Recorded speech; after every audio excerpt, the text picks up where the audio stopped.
1825 की एक शाम है। एक व्यापारी सागर से जबलपुर की तरफ जा रहा है। रास्ते में उसे कुछ लोगों का झुंड मिलता है और उस झुंड में से एक व्यक्ति उस व्यापारी से कहता है कि अरे सेठ जी, आप अकेले इस रास्ते में क्यों जा रहे हैं? आपको तो पता ही है इस रास्ते में ठगों डकैतों का कितना डर है। और बात बिल्कुल सही थी। उस समय ना तो ऐसे रोड हुआ करते थे और ना ही कार या बस। जंगल के बीच से कच्चा रास्ता गुजरता था जिन पर लुटेरों का मिलना बहुत ही आम बात होती थी। व्यापारी को उनकी बात बिल्कुल सही लगी। उसने कहा कि ठीक है, एक काम करता हूँ, मैं आप लोगों के साथ हो जाता हूँ और आप लोगों के साथ ही मैं ये रास्ता पार कर लेता हूँ। उन लोगों ने तुरंत ही हामी भर दी। अब व्यापारी उस झुंड के साथ आगे बढ़ गया। कुछ समय बाद ही जब ज़्यादा रात हुई तो सारे लोगों ने एक जगह डेरा डाल लिया और वहीं रात रुकने का फैसला किया। पूरे काफले ने वहाँ पर खाना बनाया, खाया और खाना बनाने के बाद उनमें से कुछ अपनी थकान दूर करने के लिए वहीं बैठकर आराम करने लगे। उनमें से कुछ मनोरंजन के लिए नाच गाना करने लगे और कुछ बैठकर मेरी तरह कहानी सुनाने लगे। लेकिन उनमें से एक व्यक्ति चुपचाप बिना किसी से कुछ कहे उठता है और उस काफले से आगे बढ़ जाता है। उस झुंड के किसी व्यक्ति ने उससे कुछ नहीं पूछा और वो व्यापारी भी वहीं बैठकर अपनी थकान दूर कर रहा था।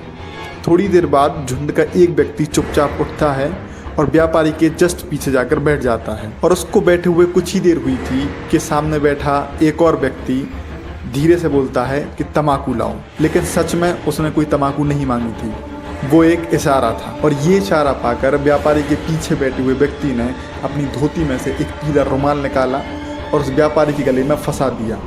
और बगल में ही बैठे तीसरे व्यक्ति ने तुरंत ही व्यापारी के पैरों को दबोच लिया और कुछ एक मिनट बाद ही व्यापारी की आंखें बाहर आ गईं और उसने वहीं दम तोड़ दिया। ये लोगों का झुंड जिसके साथ व्यापारी बहुत सुरक्षित महसूस कर रहा था और उसके साथ ही जंगल पार करने की कोशिश कर रहा था, वो असल में हिंदुस्तान के सबसे बड़े ठगों का गिरोह था।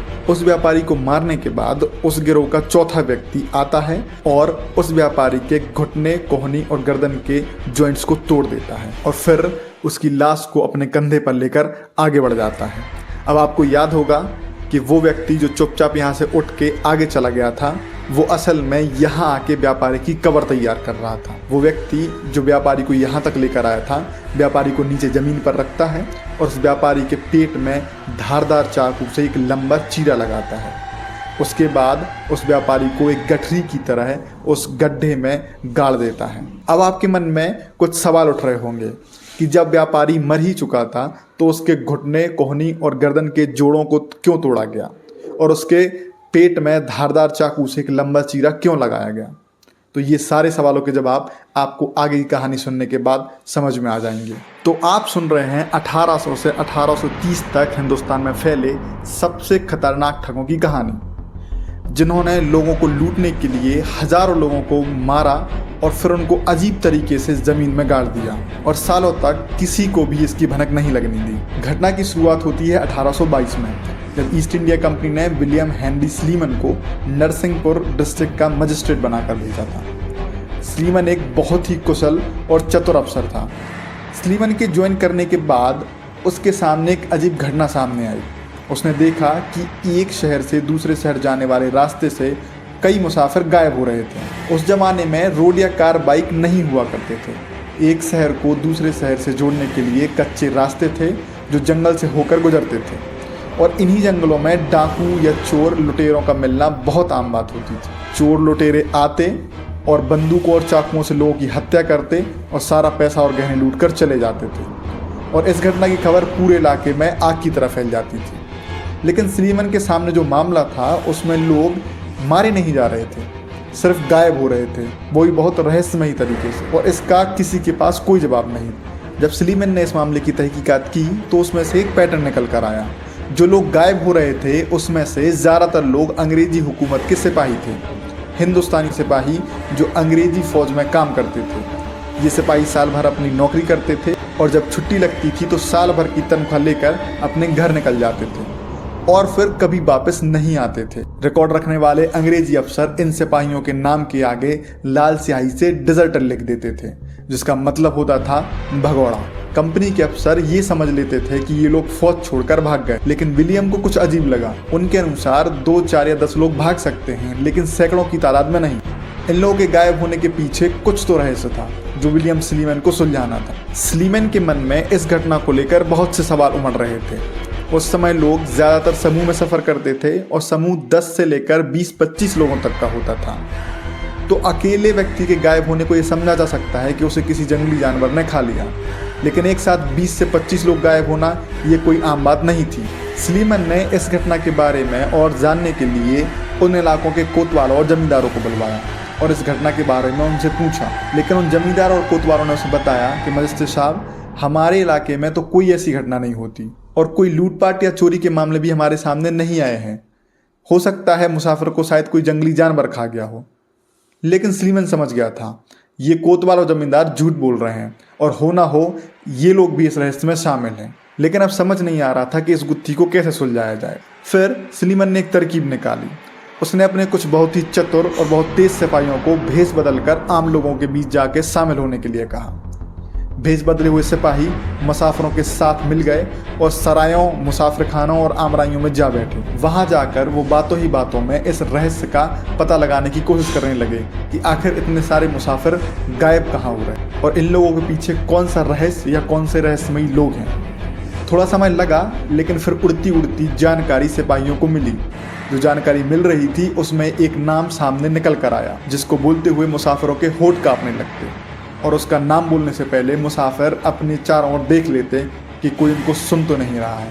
और वो नाम था फांसीगर, जिसका मतलब होता था फांसी देने वाला। इनका ये नाम इसलिए पड़ा था क्योंकि बाकी लुटेरे या डाकुओं की तरह ये बंदूक और चाकुओं से लोगों को नहीं मारते थे, बल्कि इनका हथियार तो था एक सूती का कपड़ा जिसे ये रुमाल कहते थे। ये खबर मिलते ही जब सिपाहियों ने ये बात सागर के किले में जाकर स्लीमन को बताई तो स्लीमन के सामने रहस्य का थोड़ा सा नक्शा सामने आ गया। वो समझ गया कि जंगल के रास्तों के किनारे कोई ऐसा गिरोह या रहस्यमयी झुंड रहता है जो बिना खून खराबा किए लोगों को मौत की नींद सुला देता है और किसी को कानों कान खबर तक नहीं पहुंचती। लेकिन एक सवाल बहुत बड़ा रहस्य लिए अभी भी स्लीमन के सामने खड़ा था। वो ये था कि हजारों लोग जो मारे जा रहे थे उनके शव कहाँ गायब हो रहे थे। ऐसी वो कौन सी जगह थी जहाँ इतनी सारी लाशें रखी हुई थी और किसी को कानों कान खबर भी नहीं हो रही थी। इसका जवाब उसे जल्दी ही मिलने वाला था। दरअसल हुआ ये कि इसी मामले पर काम करने के दौरान एक खबरी हाफ्ता हाफ्ता स्लीमान के पास आता है और बोलता है कि साहब, आप जो ढूंढ रहे हैं उसी सिलसिले में मुझे आपको कुछ बताना है, आप मेरे साथ चलिए। स्लीमन ने बहुत ही उत्सुकता से पूछा कि कहाँ ले जाना चाह रहा हूँ, लेकिन वो आदमी बोला, बस आप मेरे साथ चलिए और ज़मीन खोदने के लिए कुछ लोगों को भी साथ ले चलिए। स्लीमन उत्सुकता में कुछ लोगों को साथ लेकर उसके साथ चल देता है। वो आदमी स्लीमन को सागर से कुछ ही मील दूर एक आम के बगीचे में ले गया और एक आम के पेड़ के पास जाकर बोला, साहब, यहाँ खुदवाई। स्लीमन के साथ आए लोगों ने उस आदमी की बताई हुई जगह पर खोदना शुरू किया। गड्ढा कुछ फीट गहरा हो चुका था और जैसे ही मजदूर ने अगला फावड़ा मारा तो वो किसी चीज में जाकर टकराया। ये चीज मिट्टी या पत्थर नहीं थी, बल्कि ये था एक जूता, इंसान का जूता। और जैसे ही उस मजदूर ने उस जूते को बाहर निकालने की कोशिश की, उस जूते के साथ बाहर आता है इंसान का पाँव। ये देखकर मजदूर की हालत पतली हो गई। लेकिन स्लीमन ने अपने जीवन में ऐसी कई घटनाएं देखी हुई थी। उसने लाश को बाहर निकालने के लिए कहा और जब लाश को निकालने के लिए और गड्ढा खोदा गया तो वहां खड़े लोगों के होश उड़ गए, क्योंकि उस छोटे से गड्ढे में एक नहीं, दो नहीं, बल्कि 8 लाशों को गठरी की तरह ठूस ठूस के भरा गया था। जब लाशों को गड्ढे से बाहर निकालकर उसकी तफ्तीश की गई तो पता चला कि सभी लाशों के घुटने, कोहनी और गर्दन के जॉइंट्स को तोड़ा गया है और उनके पेट में चाकू से एक लंबा चीरा लगाया गया है। ये देखकर वहां खड़े हुए सभी लोगों की रूह कांप गई। दिन बीतते जा रहे थे। स्लीमन को कोई उपाय नजर नहीं आ रहा था जिससे वो इस खूनी रहस्य को सुलझा सके। फिर स्लीमन को एक तरकीब सूझी। उसने पूरे इलाके के जमींदारों में ये घोषणा करवा दी कि जिस भी जमींदार की ज़मीन पर कोई लाश निकलेगी, उस जमींदार की ज़मीनें उससे छीन कर सरकार अपने अधीन कर लेगी। और जैसे ही ये बात जमींदारों तक पहुंची, वो घबरा गए, क्योंकि बात अब उनकी ज़मींदारी पर आ चुकी थी। और इस तरकीब ने अपना काम भी किया। कुछ ही दिनों बाद 1829 में एक जमींदार स्लीमैन के पास आता है और मुसाफिरों के रहस्यमय तरीके से गायब होने के बारे में कुछ बताता है। वो कहता है कि साहब, पास के एक गांव में एक व्यक्ति रहता है जो दिखने में बड़ा ही सीधा साधा किसान लगता है, लेकिन वो कोई किसान विसान नहीं है। वो हिंदुस्तान का सबसे खूंखार और ख़तरनाक ठग है और लगभग 1000 से ज़्यादा ठगों का सरदार है। और इसका परिवार भी सदियों से ठगों का सरदार रहा है और इस व्यक्ति का नाम फिरंगिया है। फिरंगिया का नाम सुनते ही स्लीमैन का चेहरा चमक गया। उसे लगा कि अब वो इस रहस्य को सुलझा लेगा। लेकिन जमींदार ने बताया कि साहब, फिरंगिया कोई आम चोर या लुटेरा नहीं है। वो तो हिंदुस्तान के सबसे बड़े ठगों के परिवार का चश्मो चिराग है और भेष बदलने में बहुत ही माहिर है। वो अपने गांव में बहुत ही शरीफ इंसान बनकर रहता है और बहुत ही मीठी ज़बान में लोगों से बातें करता है और समय समय पर गरीबों की मदद करता है और दान धर्म भी करता है। वह इतनी आसानी से नहीं पकड़ा जा सकता। स्लीमैन समझ गया कि इसे इतनी आसानी से नहीं पकड़ा जा सकता, तो उसने अपने कुछ बहुत ही तेज और जाबाज सिपाहियों को तैयार किया और उन्हें बताया कि फिरंगिया को मारना नहीं है बल्कि उसे जिंदा पकड़ के लाना है। कुछ दिन बाद स्लीमैन को खबर मिलती है कि फिरंगिया ने जबलपुर के पास एक व्यापारियों के समूह पर हमला किया है और उन्हें लूटने के बाद वापस अपने घर आ रहा है। स्लीमैन ने एक जाल बिछाया। उसने अपने लोगों को उसके घर के चारों ओर तैनात कर दिया। कुछ देर बाद फिरंगिया गांव में आया और बेफिक्र होकर अपने घर की तरफ बढ़ने लगा। वो बिल्कुल ही निडर होकर अपने घर की ओर जा रहा था, क्योंकि गांव में आने से पहले ही उसने कोतवाल को सोने के सिक्के दे दिए थे। फिरंगिया अपने घर में घुसता है और आंगन में पड़ी एक खाट पर जाकर बैठ जाता है और लूटे हुए पैसों और गहनों को खाट पर बिछा देता है। वहां बैठी उसकी माँ फिरंगिया की पत्नी से कहती है कि फिरंगिया आ गया है, उसके लिए खाना लगाओ। और तब तक फिरंगिया के घर के चारों ओर फैले हुए सैनिक घर को घेर लेते हैं और फिर दरवाजा तोड़कर अंदर दाखिल होते हैं। फिरंगिया बहुत ही तेज और फुर्तीला था। जैसे ही उसने लोगों को अंदर आते हुए देखा, उसने तुरंत चाकू निकाला और एक सिपाही के हाथ पर चला दिया। सिपाही का हाथ कट गया और उसके हाथ से खून बहने लगा और इतने में ही एक सिपाही ने पीछे से आकर फिरंगिया के सर पर डंडे से वार किया और उसे बेहोश कर दिया। बेहोश होने के बाद फिरंगिया के हाथ पैर बांधकर एक बैलगाड़ी में डाल दिया गया। ये सब रात के अंधेरे में हो रहा था, इसलिए किसी को कुछ भी पता नहीं चला। फिरंगिया को ले जाकर जेल में बंद कर दिया गया। सुबह स्लीमैन फिरंगिया की कोठरी में जाता है और एक कुर्सी मंगवाकर उस पर बैठ जाता है। फिर फिरंगिया से रामासी भाषा में पूछता है कि अपने और अपने काम के बारे में मुझे सब कुछ बताओ। रामासी ठगों की बहुत ही गोपनीय भाषा होती है, जिसे सिर्फ ठगी समझ और बोल पाते हैं। और जब फिरंगिया ने स्लीमैन को रामासी भाषा में बोलते हुए देख तो वो समझ गया कि स्लीमैन को सब कुछ पता है और अब इससे कुछ भी छुपाने का कोई फायदा नहीं है।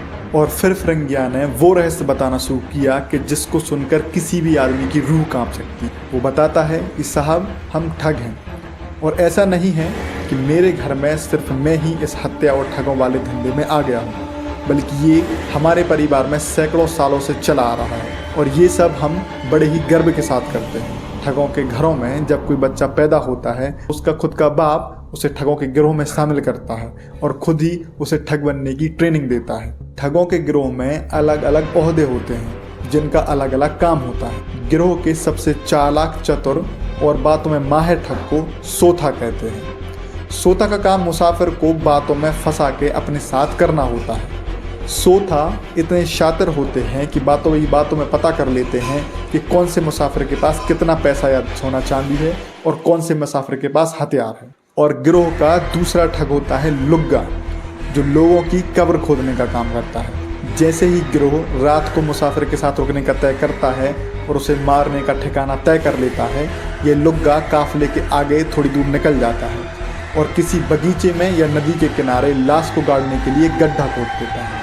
और गिरोह का सबसे खतरनाक और बेरहम ठग होता है भुट्टोत, जो कि हट्टा कट्टा मजबूत शरीर वाला होता है, जो चुपचाप मुसाफिर के पीछे आकर बैठ जाता है और ठगों के सरदार का इशारा मिलते ही सूती के एक कपड़े से, जिसे रुमाल कहते हैं, मुसाफिर की गर्दन पर फंसाकर उसका गला घोट देता है, जिससे मुसाफिर की आंखें बाहर आ जाती हैं और वो वहीं दम तोड़ देता है। इस पूरी घटना को हम कुछ इस तरह अंजाम देते हैं। जब कोई मुसाफिर गहने पैसे लेकर जा रहा होता है तो उसे हम मुसाफिरों का काफिला बनकर मिलते हैं और उससे अपने साथ चलने को कहते हैं ताकि वो सुरक्षित इस रास्ते को पार कर सके। और जब जंगलों के रास्ते में, जहां लुटेरों और डाकुओं का इतना खतरा होता है, मुसाफिर को हम मिलते हैं तो वो अपने आप को बहुत भाग्यशाली समझता है कि इतने खतरनाक सफर में उन्हें लोगों का झुंड मिल गया है और अब वो सुरक्षित इस रास्ते को पार कर सकते हैं। और यही सोचकर वो हमारे साथ चल देते हैं और रात होते ही हम पहले से तय किए हुए स्थान पर रुकते हैं और उसे मार डालते हैं। जब हम अपने शिकार को मार देते हैं तो हम उसके घुटने, कोहनी और गर्दन के जोड़ों को तोड़ देते हैं और हम ऐसा इसलिए करते हैं ताकि एक छोटे से गड्ढे में ज़्यादा से ज़्यादा लाशों को गाड़ सकें, क्योंकि बड़ा गड्ढा खोदने के लिए मेहनत और समय दोनों ज़्यादा लगता है। इसके साथ ही हम लाश के पेट में चाकू से एक बड़ा चीरा लगा देते हैं, क्योंकि मरने के बाद शरीर में गैस बनती है जिससे पेट फूलता है, और अगर पेट फूला तो उसके ऊपर की मिट्टी भी ऊपर उठने लगेगी और साथ ही साथ बदबू भी फैलने लगती है, जिससे लोगों को पता लग सकता है कि यहाँ पर लाश को गाड़ा गया है। और इस तरह हम लोगों को लूटते हैं और कभी भी किसी को कानो कान खबर नहीं होती।